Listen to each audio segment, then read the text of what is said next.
Bismillahirrahmanirrahim. Assalamualaikum warahmatullahi wabarakatuh. Alhamdulillahirabbil alamin. Puji syukur selalu kita panjatkan kepada Allah Subhanahu wa taala yang mana atas rahmat dan karunia-Nya pada hari ini kita masih diberikan kesehatan baik jasmani maupun rohani sehingga dapat melaksanakan dan menjalankan aktivitas kehidupan kita sehari-harinya. Salawat serta salam tak lupa pula kita panjatkan kepada junjungan alam, yakni Nabi besar Muhammad Sallallahu Alaihi Wasallam dengan mengucapkan Allahumma sholli ala Sayyidina Muhammad wa ala ali Sayyidina Muhammad. Baiklah, pertama-tama izinkanlah saya untuk dapat memperkenalkan diri terlebih dahulu. Perkenalkan, nama saya Maharani dengan nomor NIM 2286207066. Mahasiswa dari Kabupaten Siak, Fakultas Keguruan dan Ilmu Pendidikan, Program Studi Pendidikan Anak Usia Dini Universitas Lancang Gunung.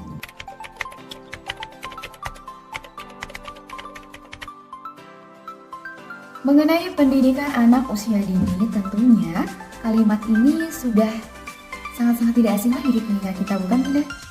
Sudah sangat-sangat familiar dan sering kita dengar ataupun kita temui orang-orang yang mengatakan mengenai pendidikan anak usia dini. Yang mana pendidikan anak usia dini ini juga merupakan salah satu jenjang pendidikan yang ada di dunia dan terutama juga ada di bangsa kita ini, budaya ini bangsa Indonesia. Yang mana ternyata pendidikan anak usia dini sudah ada sejak tahun 1840-an Bunda. Yang tepatnya itu berada di Jerman dengan nama lembaganya Kindergarten. Pendidikan itu sendiri merupakan aset yang sangat-sangat penting bagi kemajuan di setiap bangsa. Oleh karena itu menurut saya pribadi juga setiap warga negara itu wajib dan harus mengikuti setiap jenjang pendidikan yang ada di negaranya. Baik itu jenjang pendidikan anak usia dini, pendidikan sekolah dasar, SLTP, SLTA maupun jenjang perguruan tinggi, terutama jenjang pada pendidikan anak usia dini. Mengapa? Karena periode emasnya pada perkembangan anak untuk dapat memproses dan banyak menyerap informasi ternyata memang banyak sekali terjadi ketika usia-usia menginjak pendidikan anak usia dini, di mana anak mulai banyak belajar melalui pengamatan-pengamatannya. Jadi dari situ kita dapat mulai mengenali di mana minat dari anak tersebut, bakatnya apa. Jadi kita bisa segera mengasah dari kemampuan-kemampuan anak tersebut.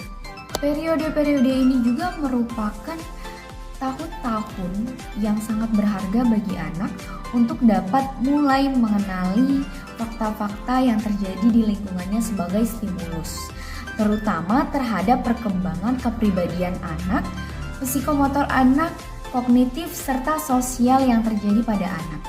Sehingga memang sangat-sangat perlu diketahui para orang tua bahwasanya pendidikan anak usia dini itu memang sangatlah penting.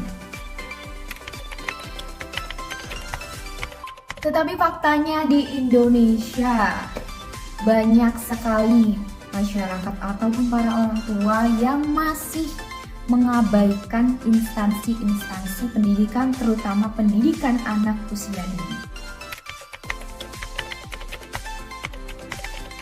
Alasan belum terpenuhinya kualitas dan kuantitas guru pada PAUD, kemudian kurangnya mutu PAUD seperti itu, belum adanya banyak kebijakan-kebijakan pemerintah tentang PAUD.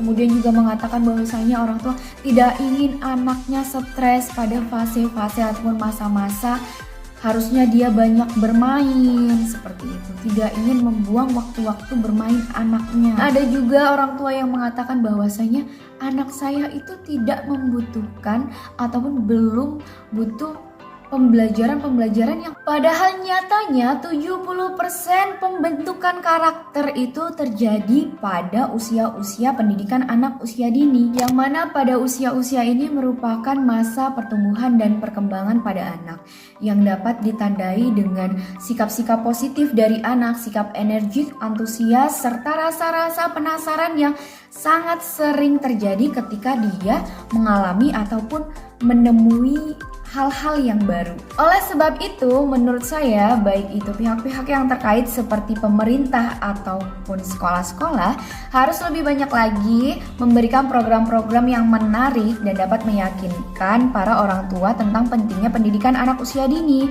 seperti melakukan banyak sosialisasi, kemudian kita juga harus banyak-banyak melibatkan orang tua di dunia pendidikan, kita dapat memberikan kelas-kelas parenting kepada orang tua, kemudian juga pemerintah lebih meningkatkan lagi standarisasi mengenai pendidikan anak usia dini. Contohnya mewajibkan pendidikan anak usia dini terlebih dahulu sebelum naik ke jenjang pendidikan dasar. Tetapi nyatanya masih banyak sekali jenjang-jenjang pendidikan selanjutnya yang tidak mewajibkan pendidikan anak usia dini terlebih dahulu. Kemudian pemerintah juga dapat lebih meningkatkan lagi nih tentang landasan-landasan dan hukum-hukum mengenai pendidikan anak usia dini. Kita juga harus sering-sering memberikan informasi kepada masyarakat bahwasanya pendidikan anak usia dini juga dapat meningkatkan kesehatan baik fisik maupun mental dari anak yang akan berdampak pada prestasi belajar anak, produktivitas anak, cara bersosialisasi anak juga dapat mampu lebih mandiri, sehingga pada akhirnya orang tua akan lebih yakin lagi untuk memasukkan anaknya ke dalam pendidikan anak usia dini. Tetapi juga pada dasarnya kesadaran dari orang tua itu sendiri juga sangatlah penting. Itu tadi sedikit pembahasan dan cerita dari saya mengenai pendidikan anak usia dini. Saya harap dari video saya ini dapat berguna bagi saya sendiri ataupun bunda-bunda sekalian. Jadi kurang dan lebihnya saya sangat-sangat memohon maaf. Saya akhiri, wabillahi taufiq wal hidayah. Wassalamualaikum warahmatullahi wabarakatuh.